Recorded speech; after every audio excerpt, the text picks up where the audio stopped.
What does a travel nurse recruiter do for you? We've talked about this a few times now, and I thought let's revisit it for 2024 because the role of the travel nurse recruiter, travel healthcare recruiter, has changed considerably with the advent of some technology. So joining me once again, recruiter and former travel nurse Brad McDonald. We talk about everything that a travel nurse recruiter does for you. Atlas All Access starts now.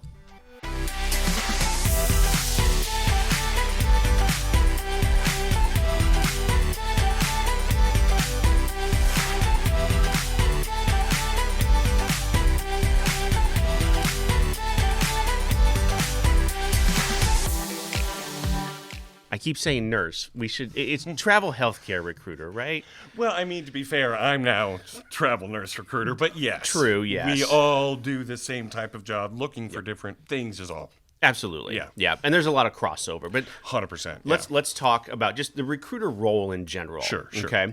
As a former travel nurse, right, you experienced both sides of this. Uh-huh. So question number one, what does a recruiter do all day? Because I think that comes up quite often, right? Like you just sit on your hands and wait for the jobs to come in. Talk through your day for me. 100%. So no day is the same. You try to have as much structure as you can, but the only thing that you can count on for certain is it's not going to go the way you plan. That's the only thing you really can know that's going to happen. As an ER nurse, you should be used to this, right? I was going to say that too. It's like, it's not too far off from being an ER nurse, Sure. which is kind of the nice part about it. Right. Every day is going to be different, yet you're going to do the same things over and over too. Yep. So I would say when I go, my plan of attack a lot of times, first you get in, you wipe up all the stuff that happened overnight. Emails, texts maybe that came through. Because, nurses might work late and they might text you or different time zones. You don't read it till you wake up in the morning. Or you have a task, you want to get that in right away, like a reimbursement or correction of hours or things like that. So I spend my first couple hours just making sure I don't have a bunch of stuff piling up. I take that back. First things first, look for all the jobs for my active nurses. Take that back. That happens first. Sure. Then I clean up the desk. But I don't like to typically reach out to people too early in the morning in case of their sleep schedule and stuff like that. So anything I can do without having to wake people up in the morning first is kind of the goal. Right. And then after that, it's, okay, do I have the jobs? If I've got some, I'm submitting these people. Reach out, hey, do you want to go to this? Do you want to go to this? Search. When I feel like I've got a good grasp of all my people that are looking and we have nothing that we want to submit to, move on to the next thing. How has that changed now with the advent of some technology? Because the role of the recruiter has changed considerably because of that. How has that changed your day? Because you've done this long enough now to kind of understand that. Yeah. So you mean like the websites, like the Vivian's, things of that nature? Absolutely. Okay. Well, it's from when I started, it wasn't as well known when I was actual travel nurse myself. So we didn't have the Vivians of the world. You couldn't see anyone else's pay packages really unless there are certain places that had them all listed, but very few. And so you would have to have these profiles with all these people, get on the phone, actually talk to people. It's a little different than what it is now. Right. But the way it's changed is everyone has access to everything. Yeah. So, and you have no way of knowing where their information's coming from, if it's bad, just like all corners of the internet. It's full of it, Right. And so your job is to sift through the BS most of the day and find out what's real on top of checking what you see on your end. Yep. So it's I would say that's a big thing that's changed. Everyone has more information, but it's not all right. It's added another layer that you have to. There's checks and balances, right? 100%. Yeah. Question number two. What should your recruiter be talking to you about? So I'm assuming like you said, submitting for jobs, searching for jobs, pay. What other things should your recruiter be talking to you about? 3 things always: pay, shift, location. Okay. And so if you have those 3 things, you're open on all 3, you're going to have a lot more options for jobs. Every one that you say, I need this much pay, I need this location, I need this shift, then our pool shrinks more and more. So make sure you're very clear about what you want. But also, let's say you're open more than you originally say, you're really hurting yourself by not at least looking at your other options. Let's say, what I like to do with a lot of people, they'll give me, I want to go here, this shift, this money. Okay, so I give them all that fits that criteria.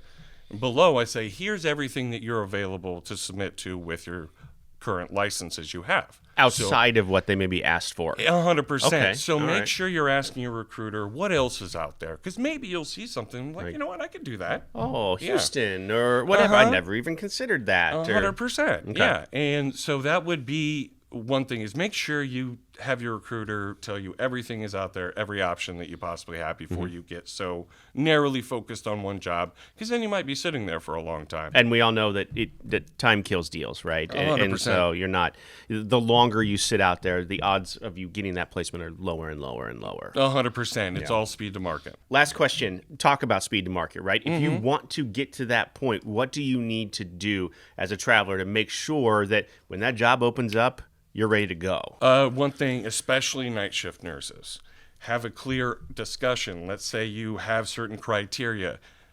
I'm never one to submit without permission unless we've had a very detailed conversation. If we hit this parameter, submit me. Because if you don't do that and you just wait for them to respond, It's over. It's done. It's closed. yeah. So Absolutely. especially now where the market's so tight, competition's so high, that is more important than ever. So definitely have that conversation with your recruiter. Make sure you're very clear about that too, because I know I've heard stories of people like, well, I got a call for an offer I didn't even know about or even considered going there. Right. So make sure if they are submitting you, they're sending you a pay package of what they submitted you to after doing it. I think as long as you set those parameters up ahead of time, 100%. You have all of those conversations ahead of time. Yes. Be clear about what you want, and don't let them step on you. Well, it goes back to that traveler recruiter relationship that we 100%. always talk about, that if you don't have that, or if you're not comfortable with that, you can never get to that stage. You have to have that.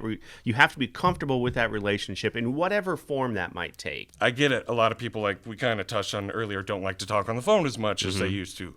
Once you've developed, let's say you want to text at the beginning, you need to have at least 3 or 4 phone conversations where you get into detail. Sure. When you text, you're always going to miss something, and things can be translated poorly via text instead of just straight up calling someone, having a real conversation. Well, and to be fair, like, you don't have to be best friends, right? That's not that you don't have to. Now, friendship can occur 100%. out of this. Totally. But you don't have to be, and I see that a lot. Like, well, I don't need to be friends with my recruiter. That's fine. Yeah. You still need to have that relationship. You still need to have those conversations ahead of time. You don't need friendship, but you do need clear communication and understanding in between each other for sure. All right, Brad. Thank you so much. I always appreciate our conversations here. Of course. Yeah, thanks for having me, Rich. If you have any questions, we'll put all of Brad's contact information down here. Former ER traveler for us, turned recruiter. How many years now? Oh, I'm coming up on my second year. That's right. Finishing my second year, and 4.5 years traveling before that with Atlas. Oh, there you go. So if you need someone that has that information, or you can have that open, honest conversation with, let's start right here. Okay? All right. We'll see you next time.